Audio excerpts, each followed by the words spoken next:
All right, so we're going to recap where we left off yesterday. So yesterday we were talking about using technology to determine the equation of a regression line. Yes? Okay, so that's where we're at. So we stopped when we went through the process of finding the regression line. So we're going to go back through that kind of quickly. Again, I've posted these steps by steps. We've written them in our notes. You have to, at some point, be willing to look, follow along, and not be so dependent on your teacher. Got it? All right. So yesterday, what we did is we went to stat, we went to edit, and we put in all these values. So we put in the 40, the 35, the 30, the 25, such and such, right? And we came up with the equation 1.29x minus 21.51. Agreed? That's where we left off at. Okay. So we came down to the fact that we had 1 and 2900ths x minus 21 and 51 hundredths. Okay. So we went to stat edit. We're going to repeat it on the next problem. So if you were absent yesterday, don't worry. We're going to go back through all the steps from beginning to end on the next problem. Okay. All right. So we're going to finish this one out and then we'll repeat the whole process. Cool. Okay. So we had that. We came up with this. We were here. So now we're answering the 3 questions. So the question says, what is the slope of our regression? So if we have this equation, which number represents the slope? 1.29. So 1.29 represents, okay? And that's our rate of what? Rate of change between the wind chill and the air temperature. Does that make sense? Yeah. So it's our rate of change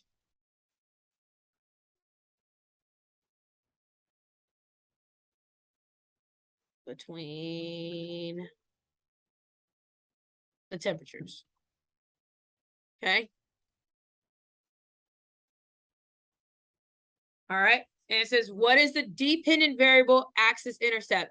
This is the world's longest way of asking, what is your y-intercept? So what is our y-intercept? Negative 21. So what does negative 21 means? Okay, and the beginning value is what? 0, right? Oh. So this means that when it's 0 degrees and there's a wind chill, it's going to feel like what? Negative 21. That's what that means, right? Okay. So this is the wind chill. Wind chill at 0 degrees. Does that make sense? Because that's our y-intercept. Okay. Then it says, now that you have a rule to follow or something to follow, can someone open the door? Is it for Faith? Can you determine what is the temperature, the wind chill going to feel like at 32 degrees Fahrenheit? How do I figure that out? I'm going to plug in 32, but if I have an equation already and I already have that in, could I look at my table also? Yeah. I could also go to my table. So if I go to my graph, go to table, I can scroll down and I can scroll down to 32. It's not fun, but I could. Do we remember how we could make the table go to 32? Anyone remember? No. From our scavenger hunt. How do we make the table go to 32? We need to go to the table set. So we go second window, and if I want 32, I can type in 32 and it's going to go to 32 for me. I did. Okay. So that was second window, which is what we learned from doing our scavenger hunt. Okay. And now when I go second graph and I look at my table, I can see that the value is 19.77. So what is it going to feel like? Roughly almost 20 degrees, right? All right. Now, if that is not what you remember, could you just simply substitute in 32 for x? Yes. And we're finishing what we did yesterday. Okay, so we have 1 and 29, and we're plugging in 32. So either way, so you can use the calculator in that sense, or you can use it as just calculating. All right.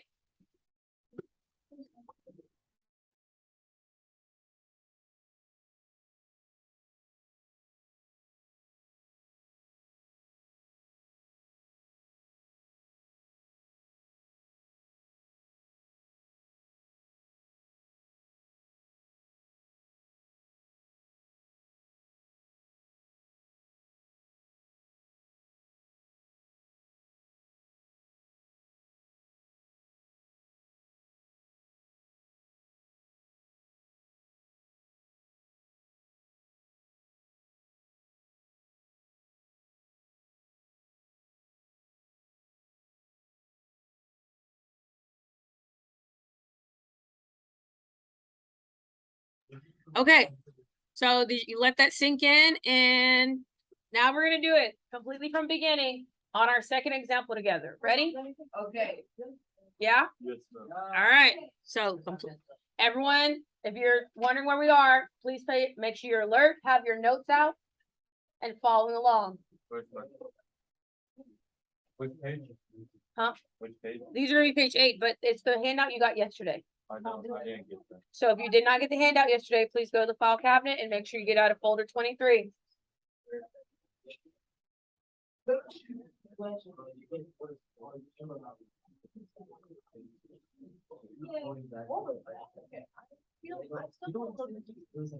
All right, so we're gonna go from stop, guys. One thing is gonna be really important for you with calculator, especially if this is a new calculator. Just like when you get a new video game, a new cell phone, and you spend all your time really learning that thing, that device, it's the same thing with this calculator. Okay, it is going to be imperative that you learn what we're doing, understand what we're doing. Okay, so the phones need to be put away. Take out the earbuds, AirPods, whatever you have in, pay attention. I shouldn't have to tell you at this point because it is your education and you should want to take in the knowledge. Okay, we're going to do this, and then you have an independent activity that you're working on in your groups. Keyword is independent. Ms. Jones is not going to be the one coming around, say, do this next, follow this. This is the time right now where I'm giving you the instructions. You ask questions now because then it's going to be your time to do it solely on your own. Okay? All right, so here we go. So we have our problem here. It says the center. I couldn't see that, it was too tiny. The Centers for Disease Control and Prevention provide guidelines for the target heart rate and beats per minute that an adult should try to achieve during moderate intensity physical activities. An adult's target heart rate varies based on their age. The following table shows several averages in the corresponding target heart rate for moderate intensity activity. Okay, so if you're 20 years old, to get the best out of your workout, your heart rate should be at 150 beats per minute. When you're 30, 133 beats per minute. As you get older, your heart rate's going to beat a little slower while doing intense workout, right? That's just part of natural body progression, okay? Huh? Then you may be overexerting yourself, and that may be a danger to you at a certain age, okay? All right, yes.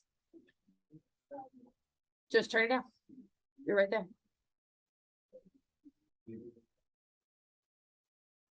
Yeah. All right, so we're gonna go through the steps. So again, if you're following along, if you go to your Canvas and you go to today's page, Canvas wasn't signed in, but don't worry, it's cool. I'm gonna click on our class. I'm gonna go to today, which is week 1.2. And you can see right here that our notes, so the steps that we're following, I put the picture and the words just in case something glitched on your computer. But these are the steps that we're going to follow to find our scatter plot. And these are the steps we're going to follow to find our regression model. Okay, so if you need a point of reference, these are the steps that I'm going to be following for this problem. Okay, all right, so let's get this show on the road. So step 1 says for us to reset our calculator. It's very important that you reset, especially when doing regression models. So to reset, it's second plus 712.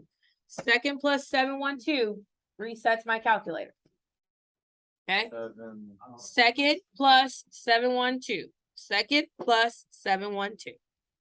Okay. After I reset my calculator, I'm now step 0. So now we're on official step 1. Step 1 says to do what? It says press stat so that you can insert your data. So I'm going to go to stat and I'm going to open the editor so that I can put in my information. So stat, then 1 opens my editor. And I'm going to put in these values. So putting in the values, your L1 is going to be your X value. So in the sense of this, our X is always usually anything related to time is your independent variable, right? So here's my X, here's my Y. So therefore, this is my L1 and this is my L2. So I'm going to put in these numbers. So I'm going to stop talking to you and I'm going to put in my numbers. While I'm putting in my numbers, what should you be doing? Put in your numbers. So you just put the number and then go down. Yep. Put in the numbers, hit enter and keep going.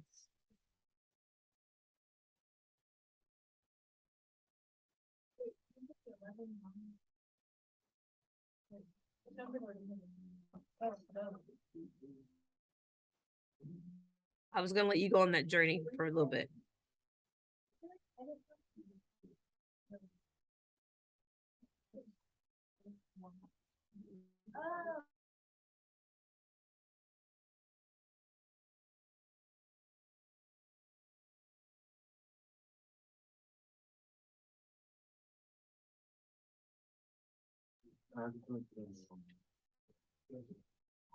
Okay, got a thumbs. If you're done, check with the neighbor, make sure they're not struggling and they're not lost.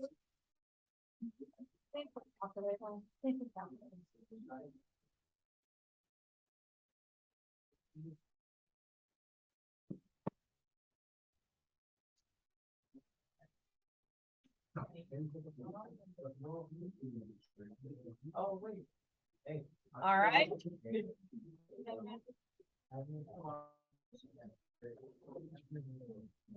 Okay, so thumb check. Are we good? In values, all you have to do is input. Okay.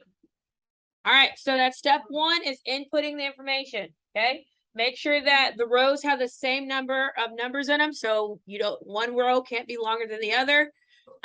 So as you can see here, I have exactly 6 in each, 6, 6, 6. I'm good to go, right? All right, what does step 2 say in our instructions?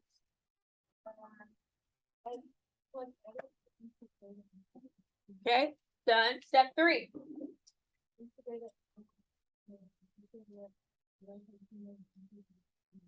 Perfect. There we go. 4.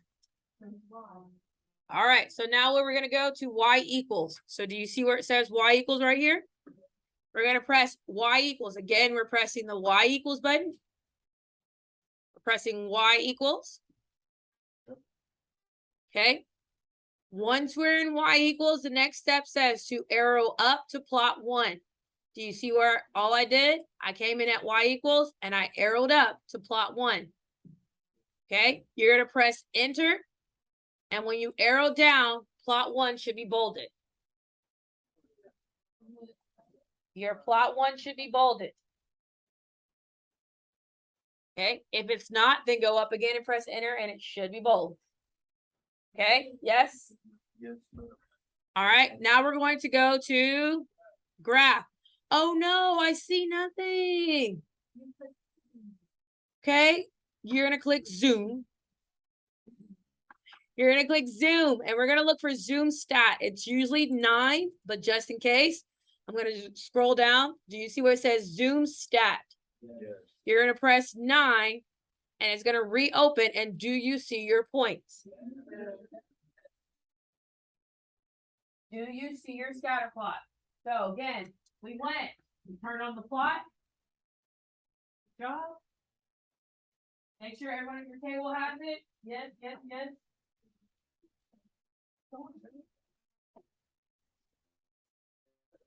There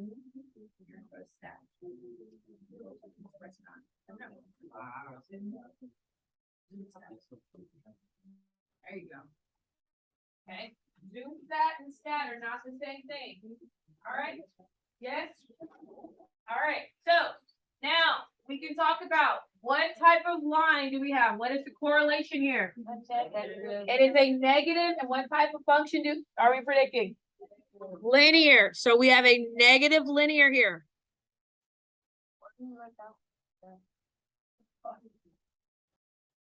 Okay. So we have a negative linear. Now we know that we're looking for a linear regression. Does that make sense?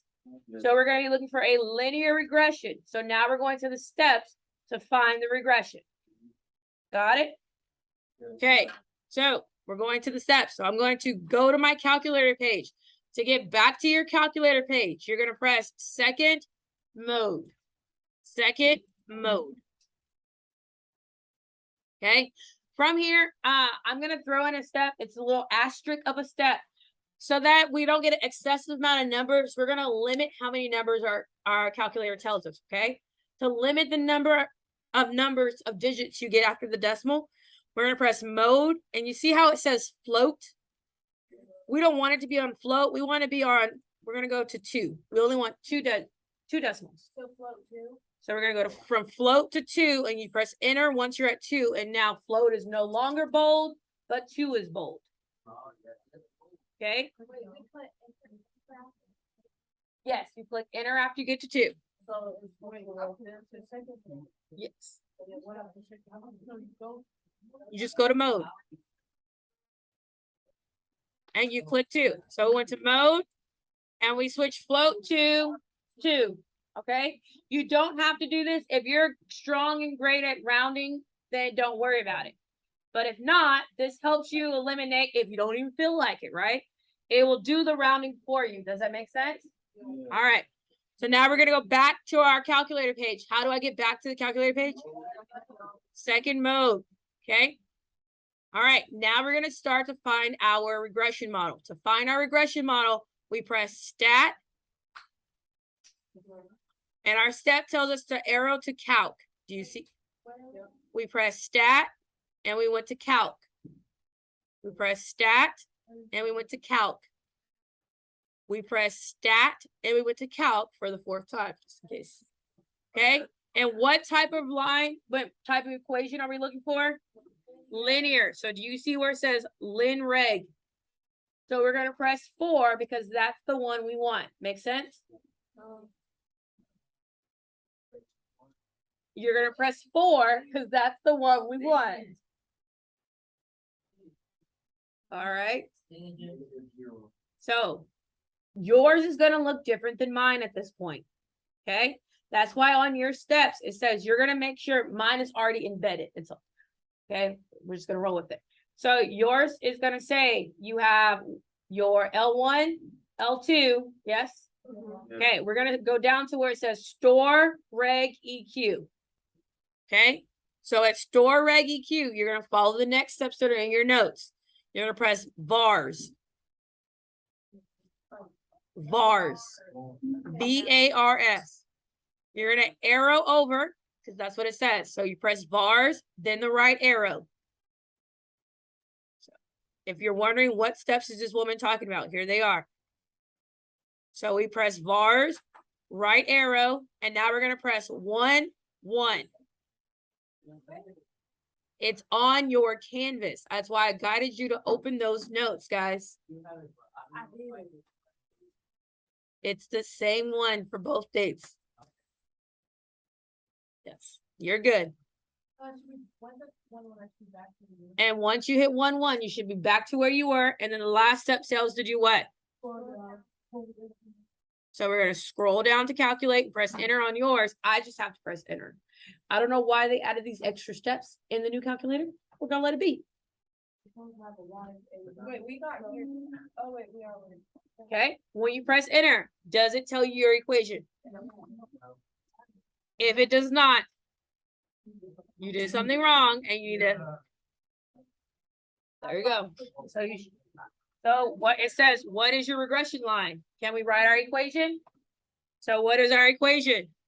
Y equals 0.48.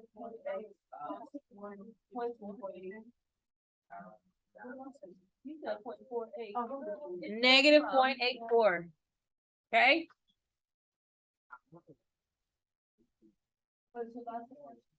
So we found our regression line. And do you see how it rounded it for us? Save us a little thought. Okay. All right. Now you're going to answer the question. It says, what is the slope? So from the information we got, what is our slope? Our slope is negative 0.84. And what does our slope mean? Remember, your slope is the change in y over your change in x. What does our y represent? Oh, It represents your heart rate, right? That's our beat per minute. So negative 0.84 is our beat per minute per age. Does that make sense? It's so if I write BPM, is that okay? Yes. Okay, it's our beats per minute per age. Okay, so because it's negative, it's telling us that our BPM as we get older is going to do what? Decrease, is going to go down, right? All right, now, again, the longest way of asking for your y-intercept. What is the dependent variable axis, aka your y-intercept? What is our y-intercept from this? 162.10. And what does that mean?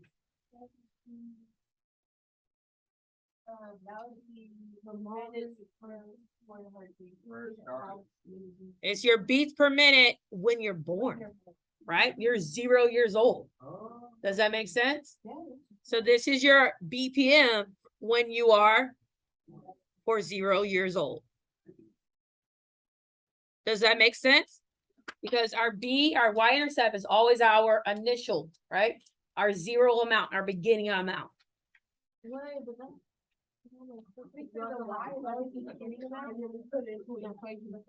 Okay, and then now I want y'all to find, so if you're 21 years old and you want to get good moderate exercise in, what should your BPM be?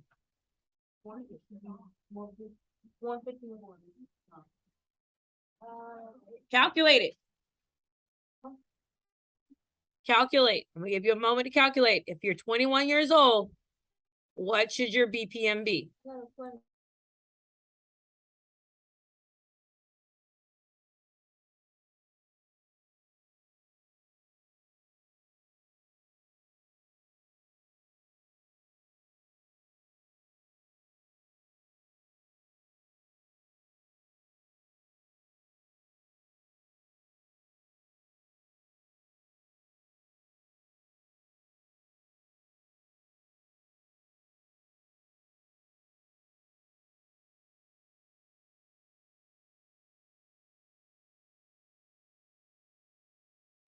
All right, guys, remember, you have previous knowledge of math.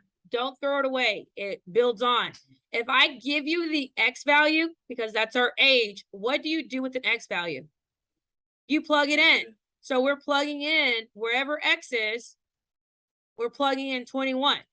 So if I have negative 0.84, I'm substituting in 21 plus 162.10. So I'm going to type that in. I have negative 0.84 parentheses 21 plus 162.10. Hit enter, and what do I get? 144. So the BPM is approximately Oh. That's my answer. 144.46 beats per minute. Do we see that? Okay. If you're given the X value, you've been told, you plug that in, right? That information doesn't change just because we're doing something else. All right. Now, the beauty of it being in the calculator is you also can use the calculator without, this is option number 1. Your other option is it puts it in as an equation for us. That means that it's on the graph. So when we go to our graph, notice how it graphed our line with our points, right? I can also just search from the graph. To search from the graph, it is second trace, and you see where it says value? I can press that and type in 21, and it's going to give me its value. Okay, so it also does that. It also does that. Your other option is the table. Anyone remembers how to change the value of our table from doing the scavenger hunt? It was second window, and if I want to know 21, guess what? I type in 21 and go look at the table, and what do I get?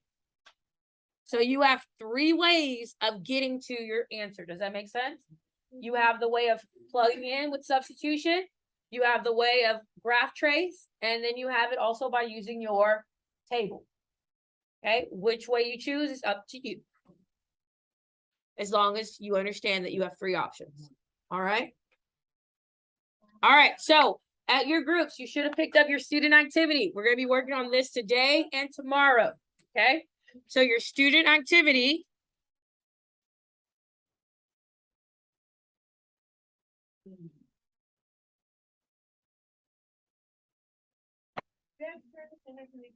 Those are your notes. Yeah, yeah, that's page 8 in your notebook. Very creatively. What? Creatively? But we don't need this. No, not really. Maybe your notes are for you, so.